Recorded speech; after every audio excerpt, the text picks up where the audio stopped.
At MSU, they are looking for a few good, innovative rebels. It's part of a comprehensive program designed to launch careers.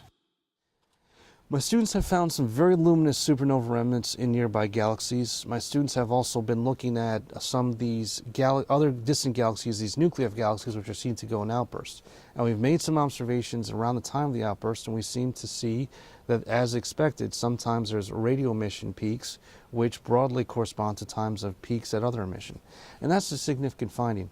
We're trying to, this is again a big opportunity which students can have here. Students work right beside me in my research. I've taken students to conferences, I've taken students on observing runs in telescopes in Arizona.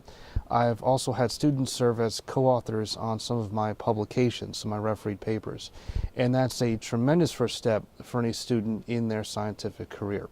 I first introduce them to the data process. I also give them some papers to read to get some background information, because I know the terminology can be a lot at first.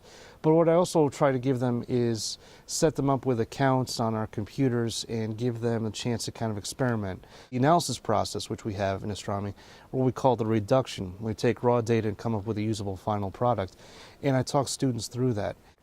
The amazing thing about astronomy right now in the past 20 years is, with the birth of the internet and the growth of the internet, there's now actually lots and lots of data sets which are available for analysis. So if you have a computer and you have a will and you have an interest, you can often make significant advances yourself. And through the studies of remnants of supernova explosions, through the studies of these galaxies and outbursts with our telescopes, but there's other possibilities as well.